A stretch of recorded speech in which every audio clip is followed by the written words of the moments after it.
नमस्कार, आप देख रहे हैं पिंक सिटी न्यूज। आज मैं मौजूद हूं बेलथरा और 357 में, जो यहाँ आज़ाद समाज पार्टी का एक छोटी सी बैठक की गई, जिसमें तमाम कार्यकर्तागण मौजूद रहे, जिसमें जिला अध्यक्ष वीरू जी मौजूद रहे और कार्यकर्ताओं से क्या बात किए हैं, आइए उनसे मिलते क्या कुछ बताते हैं। सबसे पहले मैं आपका परिचय जानना चाहूँगा। मैं डॉक्टर रामदयाल जोशी जी 357 विधानसभा पणसरा नदोई ताजपुर जी ग्राम का मैं निवासी हूँ जी और एक सामाजिक कार्यकर्ता होने के नाते जी मैं सबसे पहले पिंक सिटी सिटी न्यूज़ को बहुत बहुत धन्यवाद देता हूँ कि आप आज के कार्यक्रम की लाइव को दिखाने के लिए आप मौजूद हैं। पहले आपका स्वागत है। जी। आज यहाँ जो बेलथरा और 357 में जो बैठक की गई विद्यालय के प्रांगण में, किस तरह की बैठक थी? आज की जो बैठक थी, आज़ाद समाज पार्टी कांसीराम जी को 300 विधानसभा में एक सुदृढ़ मजबूत कार्य करने हेतु जी यहाँ की जो मीटिंग हुई, यहाँ के विधानसभा अध्यक्ष माननीय नरेंद्र कुमार भारती जी की अध्यक्षता में जी और आदरणीय जिला उपाध्यक्ष प्रहलाद जी के देख रेख में और तमाम हमारे जो कार्यकर्ता 300 विधानसभा के सभी पदाधिकारी मौजूद रहे, उनकी उपस्थिति को मैं सलाम बंदगी करता हूं और जय भीम भी बोलता हूं, जिन लोगों ने अथक प्रयास करके आज की मीटिंग को सफल बनाया। जी दूसरी तरफ मैं वर्तमान में जो आज भारत जिस संक्रमण से गुजर रहा है, युद्ध के क्षेत्र में है, हमारी आज़ाद समाज पार्टी सरकार के साथ है, कदम से कदम मिला कर चल रही है। अपने पड़ोसी दुश्मन को जिस तरह से भी नेस्ता नाबूद करना चाहे, आज़ाद समाज पार्टी बिल्कुल उनके साथ खड़ी। जी, देखा जाए कि अभी आपने सुदृढ़ की बात की है, तो सुदृढ़ में देखा जाए कि मोस्ट करके दलित जो पिछड़ा हुआ है और उसमें जो भी आरक्षण है, आरक्षण को छीड़ कर दिया गया है, जो वो अपने आरक्षण को पा नहीं सकता है। और देखा जाए तमाम दल पार्टियां जो भी आती हैं आरक्षण के मुद्दे को लेकर के आती है और आरक्षण को समाज में पेश करती है, कि आरक्षण दलित को नहीं मिल पाता है। इस पर क्या कहना चाहिए हमारे दर्शकों को? मैं इसके संबंध में कहना चाहता हूं कि बाबा साहब डॉक्टर अम्बेडकर जब भारतीय संविधान का निर्माण किया जी तो उस निर्माण में सबसे जो अनटचेबल पर्सन, अस्पृश्य समाज जो था, जिनका छुआ हुआ पानी, जिनका छुआ हुआ कोई सामान नहीं यूज कर सकते लोग स्वीकार करते थे, तो बाबा साहब डॉक्टर अम्बेडकर ने इनके बहुमुखी विकास के लिए उन्होंने एक सूची बनाई जिसका नाम अनुसूचित है। तो उन अनुसूचित समाज के अंदर उत्तर प्रदेश का एक चमार बिरादरी हुआ करता था, महाराष्ट्र का महार हुआ करता था, पंजाब का मझवी हुआ करता था, बिहार का हारी हुआ करता था, बंगाल का थारू होता था और दक्षिण भारत में पारसी समाज होता था। ये 7 जातियां अनटचेबल हुआ करती थी और इनके लिए बाबा साहब ने इनके बहुमुखी विकास के लिए संविधान की धारा में इन्होंने अपनी व्यवस्था दी कि इनको शैक्षणिक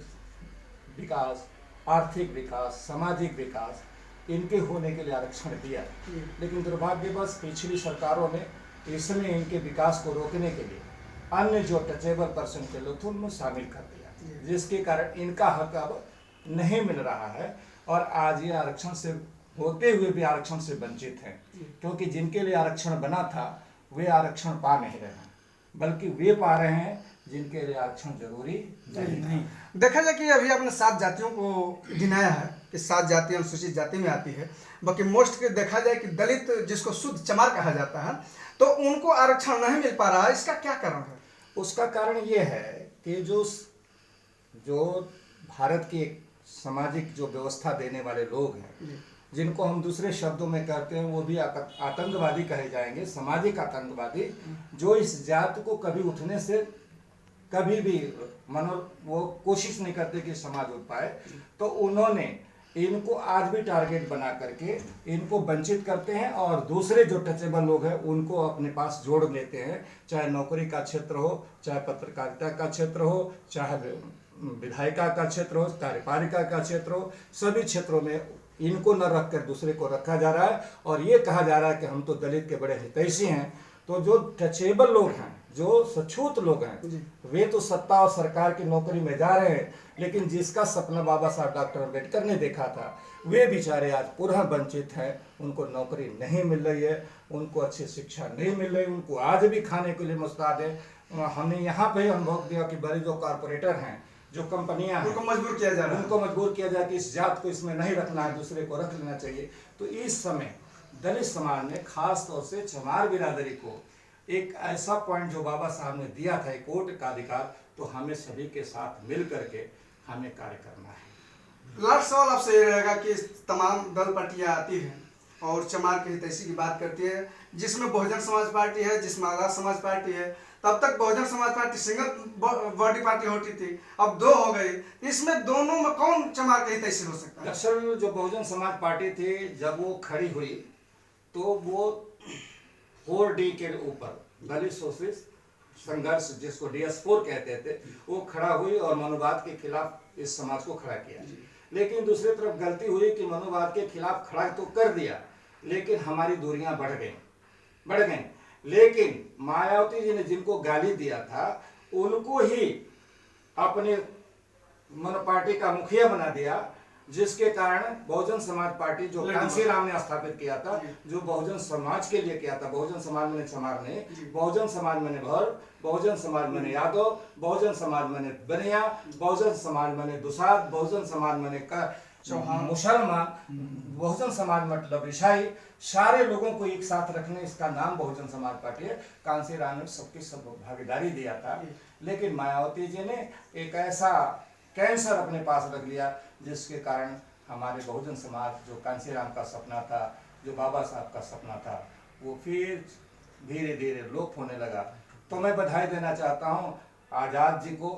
चंद्रशेखर आज़ाद रावण जी को, कि जिन्होंने एक नौजवानी के आलम में विवेक को रखते हुए आज पार्लियामेंट में अकेले सांसद होने के बाद भी इतने बड़े सांसदों के बीच में उन्होंने जो भाषण दिया था, पहला उनका पार्लियामेंट का भाषण मैंने सुना था, सबको सम्मान करते हुए, और उस मंदिर में जो भारतीय संविधान का मंदिर है, जहाँ सबको एक साथ रहने का अधिकार है, वहाँ पर उन्होंने सारे दलितों के गुरुओं का स्मरण करते हुए, और सभी को उन्होंने, राम को भी छोड़ा नहीं, सबको लेकर चला। और आज मैं अपने तरफ से एक संत होने के नाते भी और पार्टी का सक्रिय कार्यकर्ता होने के नाते मैं चंद्रशेखर रावण जी का हार्दिक अभिनंदन करता हूं कि वो 357 विधानसभा में आए, और हमारे जो विधानसभा अध्यक्ष माननीय नरेंद्र प्रसाद जी हैं, जो शिक्षक हैं, और हमारे जो प्रहलाद जी यहाँ के जिला उपाध्यक्ष हैं, इनके नेतृत्व में यहाँ पर बहुत बड़ा एक कार्यकर्ता सम्मेलन हो, और जो पार्टी का जो विशेष लाइन है वो उनके मुखारबिन से हम लोग सुनना चाहते हैं। मैं इतने आपके तरफ से दलितों के लिए